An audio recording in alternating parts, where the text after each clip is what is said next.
our exciting guest by the name of Mr. Dwayne Ho Singh. Dwayne has extensive experience and expertise in the mortgage arena, where he has held many hats and has navigated different terrains from the A space to the B space and now in the private space. You recently went to Jamaica, Oh, right? that was So that. that's I could see based on your IG. Why is it so important to keep so connected to Jamaica, like based on, your heritage? Well, I want to be connected to my roots, and I want people to see that there that anybody in this also we I have young nephews and um, a lot of family, and they look up to me and stuff like that. So if they can see that you can come from somewhere where you're not necessarily wealthy, you make ends meet, and you have a drive and you have a dream that you can get to that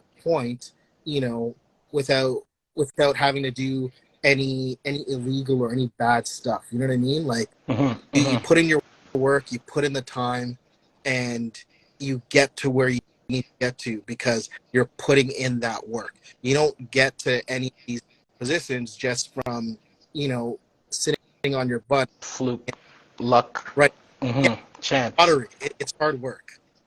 Hmm.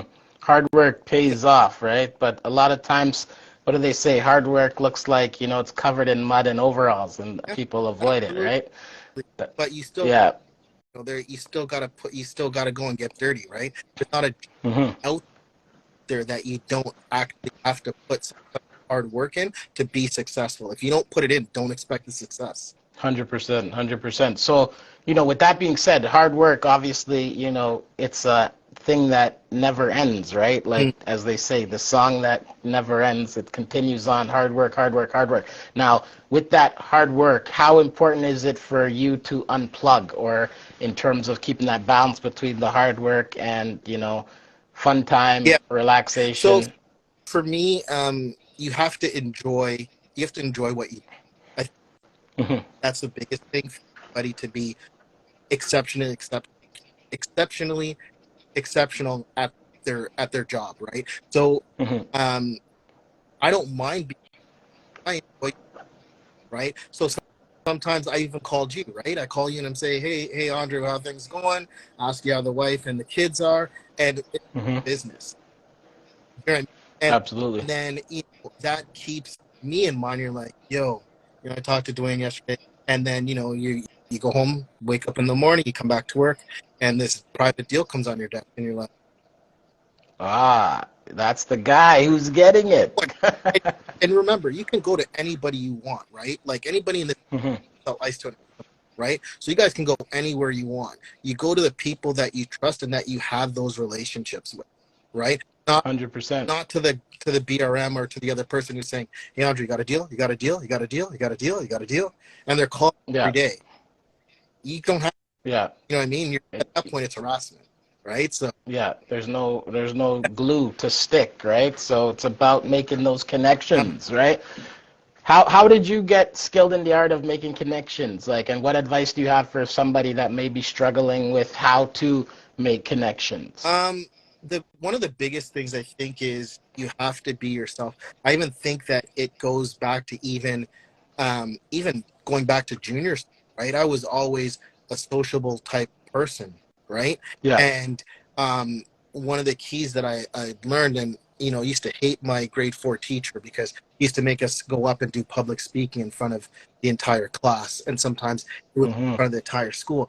And you didn't realize back then how much that type of exposure actually helps, where it helps you from not being nervous in front of people, right? yeah, And so it was easy for me in doing that to reach out to people that were older than me and stuff, because I always knew that at the end of the day, whether or not that they're in a higher position than you, like in a job, at the end of the day, when they come out of that job, they're just like me and you on the streets.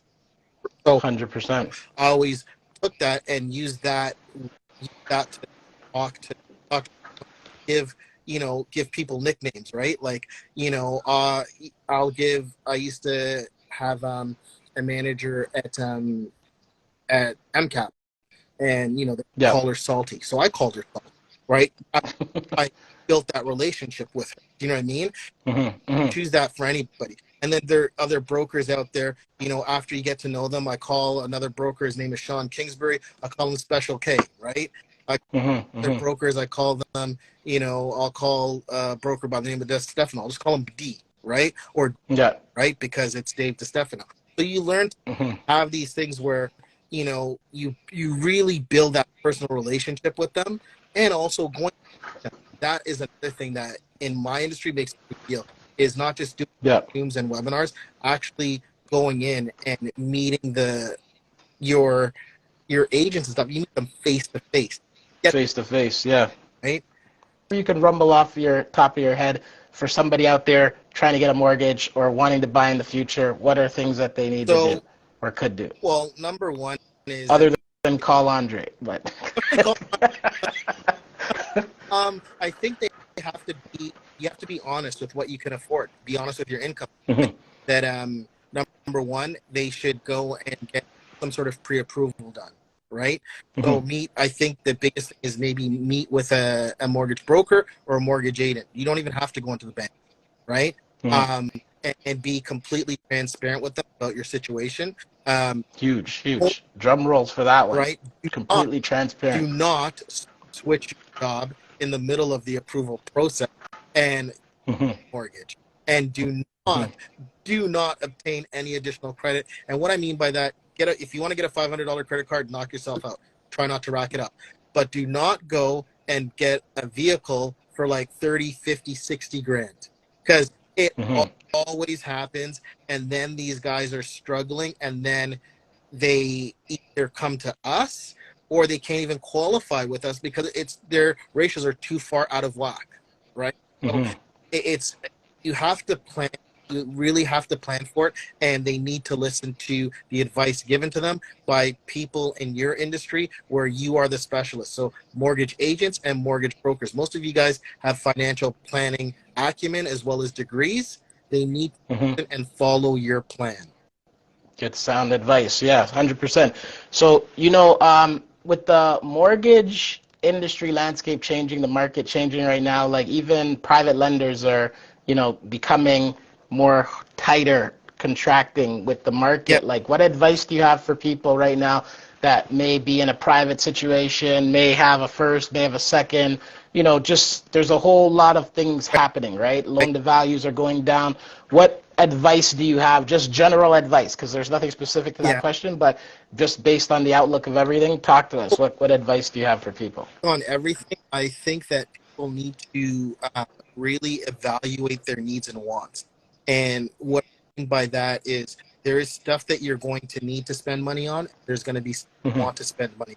I think the wants now have to be lowered in terms of the needs, right?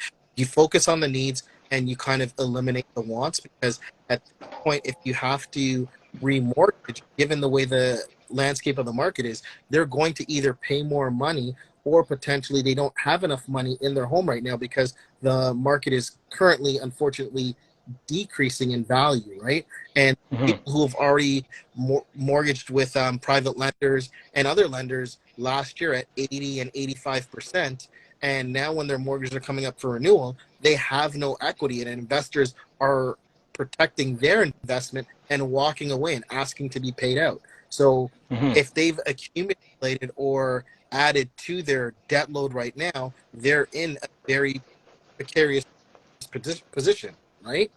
100%. And some of them, it could mean losing their home. So you really have to cut back on the wants and just focus on the needs and try and put away a little something to help out with any rainy days that you may have. Where is your most favorite place in your home? My favorite place in my home?